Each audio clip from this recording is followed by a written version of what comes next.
चुनाव के 1 साल बाद राजकुमार सैनी ने भाजपा सरकार बनवाने के खोले राज। कैथल में राजकुमार सैनी की प्रेस वार्ता। चुनाव के 1 साल बाद खोले बड़े राज। बोले, मैंने बीजेपी को खुलकर डलवाई वोट। कांग्रेस अगर 2 सीट भी देती तो उनकी होती सरकार। पलती जाती बाजी। वोट चोरी पर बोले, कोई वोट चोरी नहीं हो रही, हमने बीजेपी को डलवाई थी वोट। देखिए, मेरे कहने की मेरे ख्याल उसमें जरूरत नहीं है, उन्होंने खुद ही कहा है। और फिर उसने ये भी कहने की लोड़ नहीं है कि भाई लोग मेरे को कहते हैं डम्मी मुख्यमंत्री। भाई तय अपने आप क्यों कहा? वो तो लोगों ने कहने दे जो लोग कह रहे हैं। अपने आप जब मैं कहूँगा कि मैं तो मन कोई कमजोर कहे, मैं तो पहलवान हूँ, मैं पहलवान हूँ या कमजोर, आपको क्या लगता है वाकई में कठपुतली है या डम्मी? देखिए, मैं इसके ऊपर कुछ नहीं कहूँगा। जनता की ओपिनियन आप लेते रहे। सैनी साहब, जब से मुख्यमंत्री नायब सैनी बने हैं के खिलाफ आपके बयान बहुत आए हैं। मैं साठगांठ चली हुई अंदर खाते। मैं भैया लुप्त नहीं हूँ, क्योंकि ये बैकवर्ड समाज का मुख्यमंत्री इसलिए बनाया गया और विशेष तौर पर इसमें सैनी समाज का इसलिए बनाया गया क्योंकि मैंने 104 पार्टियों का समर्थन जैसे ही कांग्रेस को दिया तो बीजेपी की हवा सरक गई कि बैकवर्ड तो राजकुमार सैनी के साथ 50% तो उधर जाएगा और सरकार घूम जाएगी। अगर कांग्रेस वाले मेरे को 5, 7, 4, 10 2 भी, लास्ट में मैंने कहा कि 2 ही दे दो। जब उन्होंने नहीं दी, मैंने कहा आ जाओ फिर भर लो थाली। बनी हुई सरकार को पलट करके नायब सैनी को सपोर्ट किया और आज नायब सैनी की सरकार है या मनोहर लाल खट्टर की सरकार है या बीजेपी की सरकार है, वो तो आप सारे देख ही रहे हैं। लेकिन हकीकत में अब जब मैं आपको सपोर्ट कर रहा हूं तो मुझे 1-2 साल तो आपको देखना भी चाहिए। अगर मैं हर बार नोका टोकी करता रहूंगा तो लोग कहेंगे भाई फिर सपोर्ट ही क्यों किया था। राजकुमार सैनी नायब सैनी को सपोर्ट कर रहे हैं। आज की डेट में तो मैं आपको स्पष्ट कर सकता हूं कि मैंने वोट कह करके डलवाए हैं सबको, और ये भी कहा कि भाई अगर अपने भाई को किसी ने आगे किया है तो चलिए देख लो, कुछ आपका कुछ कल्याण हो जाए। और विशेष तौर पर बैकवर्ड का तो कोई हरियाणा में नाम आता नहीं था, और बैकवर्ड क्लासेस के व्यक्ति को जब आगे किया तो हमारा फर्ज बनता है कि भाई ठीक है भाई, मेरे को नहीं, क्योंकि मोदी ने भी कह दिया कि मैं जाति की जनगणना कराएगा, हिस्सा सुनिश्चित करूंगा। यही बात राहुल कह रहे थे। तो हमने दोनों पार्टियों पर, उन पर भी बिलीव करके लोकसभा में समर्थन दिया था और इन पर भी बिलीव करके विधानसभा में समर्थन दिया। लेकिन करना दोनों नहीं चाहते और करने वाले लोग पीछे बैठे हैं। शेरा नायब सैनी जी को बना करके बैठा रखा है, लेकिन आरोप लगे तो इस पे लगे और मलाई छकें तो हम छकें। तो ये बहुत बड़ी विडंबना है। वोट का मुद्दा कितना सही मानते हैं? वोट पड़ रहे हैं भैया, चोरी चारी मैं नहीं मानता। वोट मैंने कहा कि आपको हमने वोट डलवाए जबकि हम प्रतिरोधी थे, लेकिन बीजेपी वाले बहुत सियासतदान हैं और जहां तक बैकवर्ड क्लास की सोच जाती है वहां से तो वो शुरू करते हैं।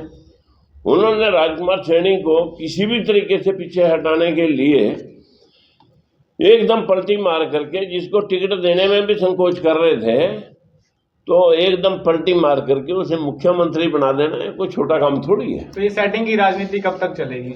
ये सेटिंग की राजनीति अभी मोहन यादव के ऊपर उसने कह दिया था कि मैं 27% आरक्षण सुनिश्चित करूंगा। तो एक आनंद स्वरूप कोई बाबा है, मतलब जो है ना बड़े पेट वाला, और उसको इनको जब जिस दिन जूतियां पड़ने लगी ना इन बाबा को, लोग गिनेंगे नहीं, इतनी मार देंगे कि वो कह रहा कि ये कैंसर है, कैंसर ये मोहन यादव, इसको जो है ना जितनी जल्दी हटा देंगे तो ये मध्य प्रदेश में से बीजेपी को खत्म कर देगा। ये देना कुछ नहीं जानते इस ओबीसी को, सिर्फ वोट लेना चाहते हैं।